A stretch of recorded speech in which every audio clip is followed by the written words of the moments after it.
I'm Mark Matsumoto, and today I want to share my strawberry mochi recipe with you, including some top secret tricks.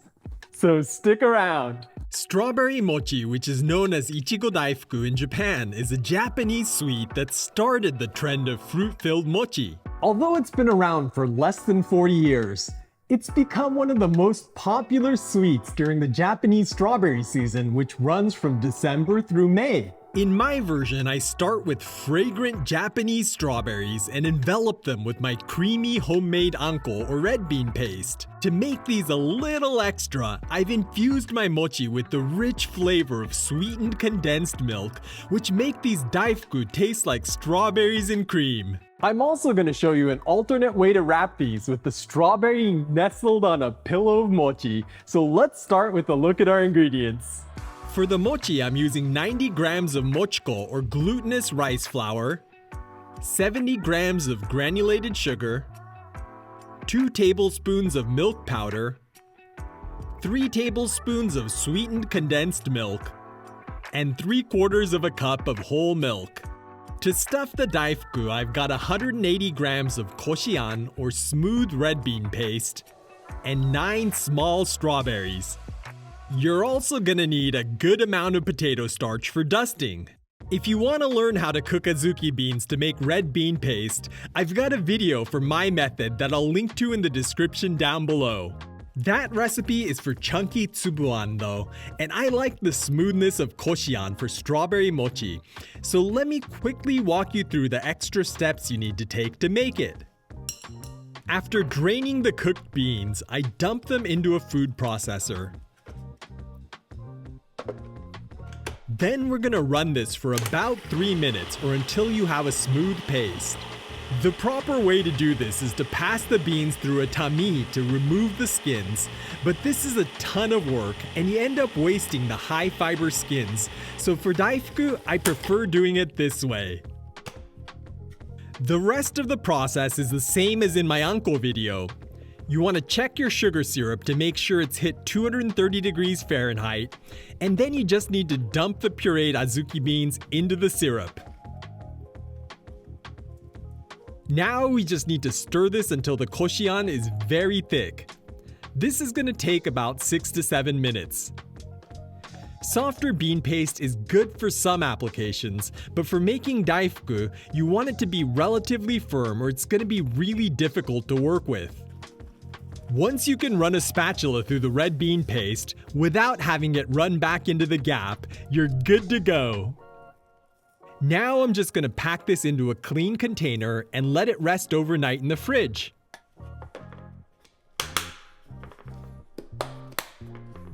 The next day, your Koshian should be very firm like this. For the strawberries, I'm going to wash them under cold water. It's important to be extra gentle here because any bruises on the surface of the berries will cause them to spoil faster. After you've washed them, you want to dry each strawberry with paper towels. Take the time here to get all the moisture off the surface of the berries. Next, I'm going to grab the leaves and pluck them off. Then I'm going to use clean kitchen shears to trim off the stem. Coring the strawberries would make them easier to eat, but once you cut into them, they start macerating, which will make your mochi soggy. That's why it's important to leave the core intact, unless you plan on eating these right away. To make the mochi, I'm going to add the mochiko, sugar, and milk powder to a microwave-safe bowl and whisk it all together. Then I'm going to pour in the sweetened condensed milk, along with a bit of the milk, and we're gonna mix this together. If you add everything at once, the powders tend to form lumps, but by slowly incorporating the milk, you can avoid this. Once you have a smooth paste, add the rest of the milk and whisk it all together. I'm gonna be cooking this in a microwave oven today, but you can also do this in a non-stick pan over very low heat. Now you want to pop this into the microwave oven at 600 watts for 2.5 minutes. When it's done, remove the bowl and stir it up. It doesn't need to be perfectly smooth, but you do want to break up any big clumps. Now we just pop this back into the microwave at 600 watts for an additional 3.5 minutes. While we wait for the mochi, let's enrobe our strawberries with the red bean paste. Just measure out a tablespoon of Anko, which is about 20 grams. Then you want to spread it between your fingers to make a disc. Now you want to wrap the disc around the base of the strawberry, leaving a bit of the tip exposed. Unfortunately, I left the Anko out while I was shooting other scenes, so it's become really sticky, but as long as your Anko is cold, you shouldn't have this issue.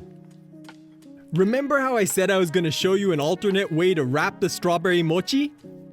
To do this, I'm going to roll our last 3 portions of Anko into balls.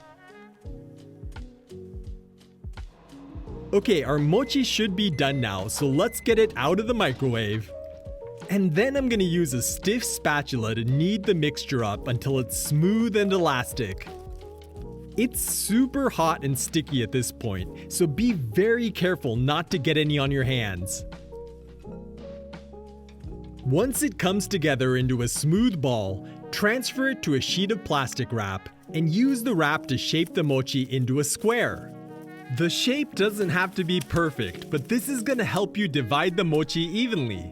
Before I show you how to stuff the strawberries into the mochi, I want to take a moment to acknowledge all of my supporters.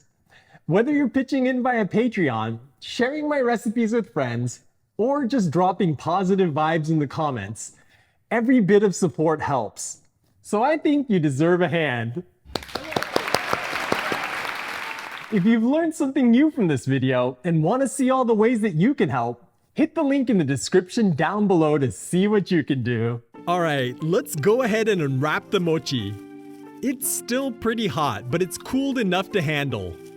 It won't stick to plastic wrap, but it'll stick to your hands like gum on hot asphalt, so keep dusting it with a generous amount of potato starch as you work it. Next, I'm going to use a knife to cut this into 9 pieces. Then you want to make sure the edges are coated with starch so they don't stick to anything.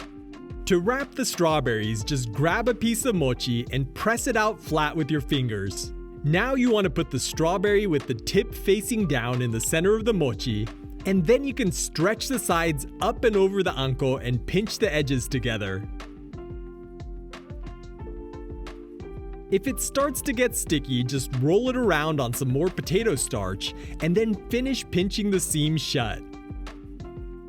Now I'm going to give it a roll between my hands to finalize the shape of the Daifuku. By the way, if you have difficulty stretching the mochi without having it tear, it's probably cooled off too much. You can fix this by putting the mochi back into the microwave to heat it up, or you can use a small rolling pin to roll the mochi out. It's not going to end up looking quite as good as with the stretching method, but it's a lot easier than dealing with scalding hot mochi. Okay, that's it for the strawberry-filled Daifuku, so let's wrap our little balls of Anko in the remaining mochi. The process is essentially the same, but we're only stuffing this one with Anko, so you don't need to roll the mochi out quite as much. That's why this method is easier than stuffing the whole strawberry inside. Then I'm going to use a sharp, clean knife to cut across into the top of each Daifuku. Be sure to wipe the knife clean with a damp paper towel after each cut. Next, you want to peel the flaps of mochi back and stuff a strawberry into the Daifuku like this. Give it a little press, and voila! Okay, let's get these plated up. Who wants to see what one looks like on the inside? Beautiful, isn't it? It looks so good. Itadakimasu. You can see the strawberry peeking out just a little bit there in the dark part of the Anko. All right, I'm gonna take a big bite.